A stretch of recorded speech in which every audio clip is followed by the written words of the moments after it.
മനു എന്ത് പ്രതീക്ഷിക്കണം നാളെയൊക്കെ? രഞ്ജിത്ത്, ഇതിൽ ഈ പട്ടികയിൽ നിന്ന് ഒരു കാര്യം വ്യക്തമാണ്. കെ സുധാകരനെ അനുനയിപ്പിക്കാൻ വേണ്ടി മാത്രമാണ് ഈ പട്ടിക ഇത്രയും വൈകിയത് എന്ന കാര്യത്തിൽ തർക്കമില്ല. കാരണം ഇതിൽ ബാക്കിയുള്ള പേരുകൾ എല്ലാം ഏറെക്കുറെ നമ്മൾ നേരത്തെ കേട്ട് ഇവർ സ്ഥാനാർത്ഥികളാകും എന്ന് ഉറപ്പായ കാര്യമായിരുന്നു. തൃക്കരിപ്പൂരിൽ സന്ദീപ് വാര്യർ സ്ഥാനാർത്ഥിയാകും എന്നറിഞ്ഞിരുന്നു. സന്ദീപ് വാര്യർ വരുന്നതിനെതിരെ അവിടെ ചില പ്രതിഷേധങ്ങളൊക്കെ നേരത്തെ തന്നെ പൊട്ടിപ്പുറപ്പെട്ടിരുന്നു. അതുപോലെ കണ്ണൂരിൽ ടി ഒ മോഹനനാണ് പരിഗണനയിൽ ഉള്ളത് എന്ന് നേരത്തെ അറിയാമായിരുന്നു. അതുപോലെ കൊച്ചിയിൽ നമ്മൾ നോക്കുമ്പോൾ കാണുന്നത് സാമുദായിക സമവാക്യങ്ങളെല്ലാം കുറേയൊക്കെ പരമാവധി പാലിക്കാനുള്ള ഒരു ശ്രമം ഉണ്ടാകുമെന്ന് ഉറപ്പായിരുന്നു. അപ്പോൾ അത് അവിടെ എറണാകുളം ജില്ലയിൽ നോക്കുമ്പോൾ നമുക്ക് കാണാൻ കഴിയുന്നുണ്ട്. പെരുമ്പാവൂരിൽ മനോജ് മൂത്തേടത്ത് വന്നിട്ടുണ്ട്. അതുപോലെ വൈപ്പിനിൽ അവിടെ ടോണി ചമ്മണി ലത്തിൻ സമുദായത്തിൻ്റെ താല്പര്യങ്ങൾ അങ്ങനെ സംരക്ഷിക്കപ്പെട്ടിരിക്കുന്നു. കൊച്ചിയിൽ മുഹമ്മദ് ഷിയാസ് മത്സരിക്കുന്നുണ്ട്. അപ്പോൾ സ്വാഭാവികമായും എല്ലാ വിഭാഗങ്ങൾക്കും സാമുദായിക സംവരണം അവിടെ ഒരു പ്രധാന വിഷയമായി ഗൗരവത്തോടെ എടുത്തിരിക്കുന്നു എന്ന് കാണാം. തൃപ്പൂണിത്തറയിൽ ദീപക് ജോയാണ് സ്ഥാനാർത്ഥി. ഇടുക്കിയിൽ എന്തുകൊണ്ട് പട്ടിക വരുന്നില്ല എന്ന തരത്തിലൊക്കെ ചില പ്രശ്നങ്ങൾ പ്രത്യേകിച്ച് പീരിമേട്ടിലൊക്കെ വൈകുന്നേരത്തോടെ ഉണ്ടായിരുന്നു. അവിടെ ചില മണ്ഡലം പ്രസിഡന്റുമാരൊക്കെ ആരും വന്നില്ലെങ്കിൽ ഞങ്ങൾ നോമിനേഷൻ കൊടുക്കും എന്നൊക്കെ പറഞ്ഞ് രംഗത്ത് വന്നിരുന്നു. ഏതായാലും അവരൊക്കെ തന്നെ പ്രതീക്ഷിച്ചിരുന്ന അഡ്വക്കേറ്റ് സിറിയക് തോമസ് അവിടെ പീരിമേട്ടിൽ നിന്നും UDF സ്ഥാനാർത്ഥിയായി മത്സരിക്കും എന്ന് പ്രതീക്ഷിച്ചിരുന്നതാണ്. നാട്ടകം സുരേഷിൻ്റെ പേര് നേരത്തെ തന്നെ ഏറ്റുമാനൂരിൽ കേട്ടിരുന്നതാണ്. റോണിക്ക ബേബി പട്ടികയിൽ ഉണ്ടാകുമെന്ന് നേരത്തെ അറിയാമായിരുന്നു. അദ്ദേഹത്തിന് ഇപ്പോൾ കാഞ്ഞിരപ്പള്ളിയിൽ സീറ്റ് കിട്ടിയിട്ടുണ്ട്. എം ലിജുവിൻ്റെ ഒരു കാര്യം ഈ ജി സുധാകരനുമായി ബന്ധപ്പെട്ട് അമ്പലപ്പുഴയിലായിരിക്കുമോ എന്നൊക്കെ ആദ്യം വന്നപ്പോൾ പിന്നീട് അദ്ദേഹത്തിന് സീറ്റ് അവിടുന്ന് മാറേണ്ട ഒരു സാഹചര്യമുണ്ട് എന്നൊക്കെ മനസ്സിലാക്കിയപ്പോൾ അത് എങ്ങോട്ടേക്കാകുമെന്നൊരു സൂചന ഉണ്ടായിരുന്നു. പക്ഷേ എം ലിജു എന്തായാലും മത്സരരംഗത്ത് ഉണ്ടാകുമെന്ന് അറിയാമായിരുന്നു. കായംകുളത്ത് എം ലിജു സ്ഥാനാർത്ഥിയായി വന്നിരിക്കുന്നു. അപ്പോൾ സ്വാഭാവികമായി ഈ കരുതിക്കൂട്ടിയ അല്ലെങ്കിൽ നേരത്തെയുള്ള കണക്കുകൂട്ടലുകളുടെ ഒരു നേർചിത്രം എന്ന തരത്തിലാണ് ഇപ്പോൾ നേമത്ത് ശബരിനാഥ് തന്നെ സ്ഥാനാർത്ഥി എന്ന് നേരത്തെ പുറത്തു വന്ന വിഷയമാണ്. മീനാങ്കൽ കുമാർ 2 ദിവസം മുൻപ് തന്നെ അദ്ദേഹത്തിന് കൃത്യമായ നിർദ്ദേശം ലഭിച്ചിരുന്നു. അവിടെ പ്രവർത്തനമൊക്കെ ആരംഭിച്ചിരുന്നു. എനിക്ക് കോൺഗ്രസ് ഇത് നൽകുന്ന ഒരു പ്രധാന അവസരമാണ് എന്നൊക്കെയുള്ള തരത്തിൽ മീനാങ്കൽ കുമാർ അവിടെ നിന്ന് ഇടതുപാളയത്തിൽ നിന്ന് വന്ന ആളാണല്ലോ. അപ്പോൾ സ്വാഭാവികമായും അതൊരു വലിയ നേട്ടമായി അദ്ദേഹം അവിടെ വരുത്തി കാണിക്കുകയൊക്കെ ചെയ്തിരുന്നു. വർക്കല കഹാർ പിന്നെ എല്ലാവർക്കും അറിയാവുന്ന സ്ഥാനാർത്ഥിയാണ്. അതുപോലെ ഏറ്റവും അസംതൃപ്തൻ ഇക്കാര്യത്തിൽ എന്ന് വേണം മനസ്സിലാക്കാൻ. എന്ത് തീരുമാനം അവിടെ ഉണ്ടാകുമെന്നുള്ളത് കാത്തിരുന്ന് കാണണം. എൽദോസ് സംസാരിക്കുന്നുണ്ട് മാധ്യമങ്ങളോട്, ഒന്ന് കൊടുക്കാം. നല്ലതല്ല എന്നാണ് അദ്ദേഹം പറഞ്ഞിട്ടുള്ളത്. എനിക്ക് സീറ്റ് തരാത്ത പറയുന്ന പ്രശ്നങ്ങൾ ഉള്ള മറ്റുള്ളവർക്ക് സീറ്റ് കൊടുത്തു. ഇടതുപക്ഷത്തു നിന്ന് ചാടി വന്നിട്ടുള്ള ആളുകൾക്ക് അവർക്കും സീറ്റ് കൊടുത്തു. പെരുമ്പാവൂരിലെ ജനങ്ങളോട് ചോദിച്ചാൽ പറയും, ഇന്ന് ഇവിടെ നിർത്തുന്ന സ്ഥാനാർത്ഥികളെക്കാൾ കൂടുതൽ ജനപിന്തുണ ആർജിക്കുവാൻ എനിക്ക് കഴിഞ്ഞിട്ടുണ്ട് എന്നുള്ളത് യാഥാർത്ഥ്യമാണ്.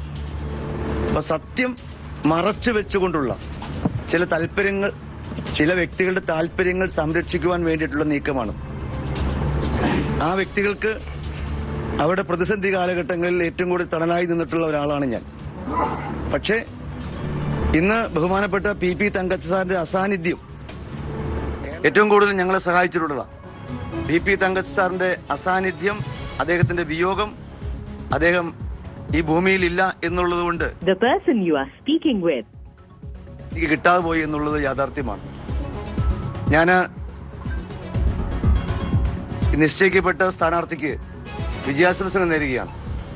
എൻ്റെ കാര്യങ്ങളിൽ എന്തെല്ലാം തീരുമാനം കൈക്കൊള്ളണം എന്നുള്ളത് ഞാൻ എന്നെ സ്നേഹിച്ച് ഇത്രയും ദിവസം കൂടെ നിന്ന എൻ്റെ സഹപ്രവർത്തകർ, പെരുമ്പാവൂരിലെ സ്വയംഭരണ സ്ഥാപനങ്ങളിലെ അധ്യക്ഷന്മാർ, KPCC മെമ്പർ, മുതിർന്ന കോൺഗ്രസ് നേതാക്കന്മാർ, DCC ഭാരവാഹികൾ, മണ്ഡലം കോൺഗ്രസ് കമ്മിറ്റി പ്രസിഡന്റുമാർ, ബ്ലോക്ക് പ്രസിഡന്റുമാർ, ബ്ലോക്ക് ഭാരവാഹികൾ, അവരെല്ലാം ആയിട്ട് ആലോചിച്ച് അടുത്ത നടപടികൾ സ്വീകരിക്കും.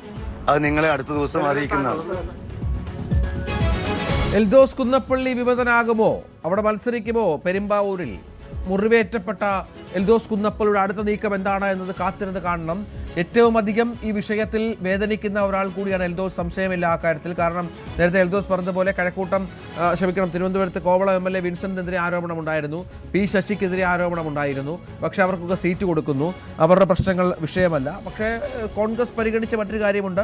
എൽദോസുമായി ബന്ധപ്പെട്ട കേസ് വരും ദിവസങ്ങളിൽ കോടതിയിൽ വരികയാണ്. എന്തെങ്കിലും ഒരു പ്രതികൂല പരാമർശമുണ്ടായാൽ അത് പാർട്ടിയുടെ മുഴുവൻ സാധ്യതയും ബാധിക്കും. ആ ഒരു ബോധ്യം കൂടി പാർട്ടിക്കുണ്ട് എന്ന് മനസ്സിലാക്കണം. ഏറ്റവും കൂടുതൽ മുറിവേറ്റ ആളെന്ന നിലയിൽ തന്നെയാണ് എൽദോസ് പ്രതികരിക്കുന്നത്. എൽദോസ് നീക്കം പ്രധാനമാണ്. സുധാകരനെ സിംഹത്തെ അനുനയിപ്പിച്ചു, ഇനി പുലിക്കുട്ടിയെ അനുനയിപ്പിക്കണം. അതിനുള്ള നീക്കമാണ് കോൺഗ്രസിന്റെ ഭാഗത്തുനിന്നുള്ളത്. അത് ഉണ്ടാകുമെന്ന് പ്രതീക്ഷിക്കാം. ഇത്തരം നിലപാടുകൾ എപ്പോഴും കോൺഗ്രസിൽ ഉണ്ടായിട്ടുണ്ട്. തെരഞ്ഞെടുപ്പുകൾ റിപ്പോർട്ട് ചെയ്തവർ നമുക്കറിയാം. എപ്പോഴും പ്രശ്നങ്ങൾ ഉണ്ടായിട്ടുണ്ട്, എപ്പോഴും ഗ്രൂപ്പുകളുടെ വിഷയമുണ്ട്. കരുണാകരൻ്റെയും ആന്റണിയും കാലത്തുണ്ടായ തർക്കങ്ങളുടെ 7 അയലത്ത് പോലും വരില്ല ഇപ്പോഴുണ്ടായ പ്രശ്നങ്ങൾ എന്ന് വേണം നമ്മൾ ഈ മാധ്യമപ്രവർത്തന രീതിയിൽ വർഷങ്ങളായി ഈ തെരഞ്ഞെടുപ്പ് രംഗം കാണുന്നവർ മനസ്സിലാക്കാൻ. മനു, ഏറ്റവും പുതിയ വിവരങ്ങൾ അനുസരിച്ച് അസംതൃപ്തരുടെ എണ്ണം കൂടിയേക്കാം പല സ്ഥലങ്ങളിലും, അല്ലേ? സ്വാഭാവികമായി അത് കോൺഗ്രസ് പട്ടിക വരുമ്പോൾ അസംതൃപ്തരുണ്ടാവുകയും ചിലരൊക്കെ പാർട്ടി വിട്ടു പോവുകയും പൊട്ടിത്തെറികൾ ഉണ്ടാവുകയും പ്രാദേശിക തലത്തിൽ പ്രകടനങ്ങളും പ്രതിഷേധങ്ങളും പോസ്റ്റർ യുദ്ധങ്ങളുമൊക്കെ സ്വാഭാവികമായി ഈ സ്ഥാനാർത്ഥി പ്രഖ്യാപനത്തോട് അടുപ്പിച്ച് കോൺഗ്രസിൽ നടക്കുന്നതാണ്. അതിലൊന്നും ഒരു പുതുമയില്ല. പക്ഷേ ഒരു മണ്ഡലത്തിന് പുറത്തേക്ക് സ്ഥാനാർത്ഥികളെ എത്ര കണ്ട് സ്വാധീനിക്കാൻ എൽദോസ് കുന്നപ്പള്ളിക്ക് കഴിയും എന്ന ചോദ്യം അവിടെ നിൽക്കുകയാണ്. അതുകൊണ്ടായിരിക്കാം വേണ്ടത്ര ഒരു പരിഗണന എൽദോസ് കുന്നപ്പള്ളിയുടെ ആവശ്യങ്ങൾക്ക് കോൺഗ്രസ് നേതൃത്വം വില കൽപ്പിക്കാതിരുന്നത്. അതേസമയം കെ സുധാകരൻ്റെ താല്പര്യം സംരക്ഷിച്ചില്ലെങ്കിലും അദ്ദേഹത്തെ പൂർണ്ണമായി വിശ്വാസത്തിലെടുത്ത് അനുനയത്തിൻ്റെ പാതയിലേക്ക് കൊണ്ടുവന്നതിന് ശേഷമാണ് ഇങ്ങനെ ഒരു പട്ടിക പുറത്തു വന്നത് എന്നതാണ് ഇതിലെ ശ്രദ്ധേയമായ കാര്യം. അപ്പോൾ കോൺഗ്രസ് ഇവിടെ തികഞ്ഞ സംയമനത്തോടു കൂടി നീങ്ങുന്നു എന്ന ചിത്രം വരുന്നു.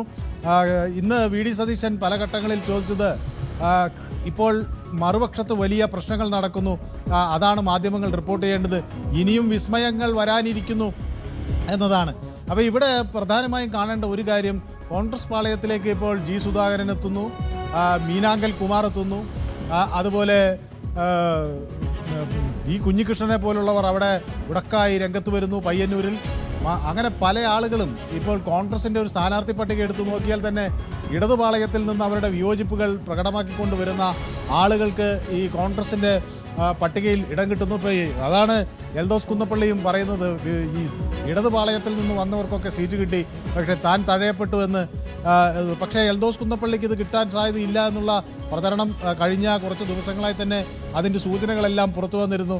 കോൺഗ്രസ് പട്ടിക കൃത്യമായി ഫോളോ ചെയ്യുന്ന പല ആളുകളും എൽദോസിന് സീറ്റ് ഉണ്ടാകില്ല എന്ന് തറപ്പിച്ച് പറഞ്ഞിരുന്നു. ഇവിടെ ആകെ ഒരു പ്രശ്നമുണ്ടായിരുന്നത് കെ സുധാകരൻ്റെ നിലപാടായിരുന്നു. കെ സുധാകരൻ്റെ മനസ്സ് അറിയുക എന്നതായിരുന്നു കോൺഗ്രസിന് മുന്നിലെ വലിയ വെല്ലുവിളി. ആ പ്രശ്നം തീർന്നിരിക്കുന്നു. അങ്ങനെ വന്നാൽ ഇനി ഒന്നും ഭയക്കാരില്ല എന്ന ഒരു നിലപാട് കോൺഗ്രസിനുണ്ട്. മലബാറിൽ കെ സുധാകരനെ അനുനയിപ്പിക്കുന്നതോടുകൂടി അവിടുത്തെ പ്രശ്നം പരിഹരിക്കപ്പെടുന്നു. മധ്യ കേരളത്തിൽ പ്രത്യേകിച്ച് എറണാകുളം ജില്ലയിൽ അവിടെ ഈ സാമുദായിക സമവാക്യങ്ങൾക്ക് വലിയ പ്രാധാന്യം കൊടുക്കുന്നു. മറ്റ് പല ഈ സ്ഥാനാർത്ഥി പട്ടികയുടെ ആദ്യഘട്ടത്തിലുള്ള ചില പേരുകൾ വരുന്ന ഘട്ടത്തിൽ ഈ പിന്നോക്ക വിഭാഗങ്ങൾക്ക് അതുപോലെ ഈഴവ സമുദായത്തിനൊക്കെ ആവശ്യമായ ഒരു പ്രാതിനിധ്യം കിട്ടണമെന്ന പല കോണുകളിൽ നിന്ന് ആവശ്യങ്ങൾ ഉയർന്നു. അതെല്ലാം വേണ്ടത്ര രീതിയിലൊക്കെ പരിഹരിച്ച് എല്ലാവരെയും പൂർണ്ണമായി തൃപ്തിപ്പെടുത്താൻ കഴിഞ്ഞില്ലെങ്കിലും പൊതുവെയുള്ള ഒരു സാമുദായിക സമവാക്യങ്ങളൊക്കെ പാലിക്കാൻ ഇവിടെ ഈ കോൺഗ്രസ് പട്ടികയ്ക്ക് കഴിഞ്ഞിട്ടുണ്ട്.